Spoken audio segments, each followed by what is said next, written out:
वो जो कहता है हो जा और वो हो जाता है और हमारे दिलों को ईमान के नूर से मुनव्वर करता है। इसके बाद बरकत नामों से शुरू या अल्लाह या रब। जंग के इस रास्ते पर हमारी राह में बिछाई जाने वाली तमाम साजिशों को नाकाम बना दे। हमें दुश्मनों के खिलाफ चौंका रख या रब। बाबा आप इसको ख़त्म कर सकते। ए अजीम ईसा के मुबारक गुलामों और मेरे वफादार साथी, मुझे तुम्हारी ताकत की जरूरत। मुबारक रूह के नाम से मुझे अपना जहर दो। तुम्हारा दिया हुआ हर कतरा एक समंदर की तरह बड़ा हो जाए ताकि ये हमारे दुश्मनों को मार दे, वो सब तबाह हो जाए। मेरे छोटे से दोस्त सिलवानुस,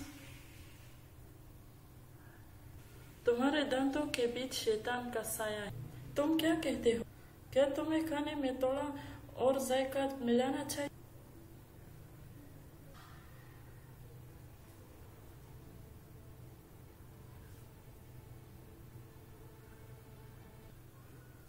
भाई वो तो जगह के कयाम के लिए भी कुछ मांगते हैं, जैसे ये इनकी अपनी चीजें हो।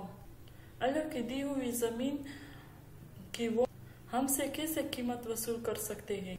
बाबर एक दिन हम अपनी दुकान बनाएंगे, तुम फिक्र ना करो। अभी किसी ताजिर से लड़ते हैं ताकि हम अपनी चीजें बेच सके। भाई अभी तक कोई खबर नहीं। यकीनन हम कस्तानिया से आने वाले से मिलेंगे जुलजा। उम्मीद है सब कुछ ठीक हो। शुक्रिया। क्या जंदार साहब यही है? कारोबार ठीक नहीं है ना हरताल साहब? और साहब लगता है आप जंग में थे। आपने कहा था कि बाजार में कोई जंग नहीं होती, और लगता है कि आप मोहतात नहीं रहे और जख्मी हो गए। तो व्यूअर्स, मैं उम्मीद करते आपको ये वीडियो अच्छी लगेगी। इस वीडियो को लाइक करें, अपने दोस्तों के साथ शेयर करें और हमारे चैनल को सब्सक्राइब करें और बेल आइकन को जरूर दें ताकि हमारे नए आने वाली वीडियो आप तक पहुंचती रहेगी।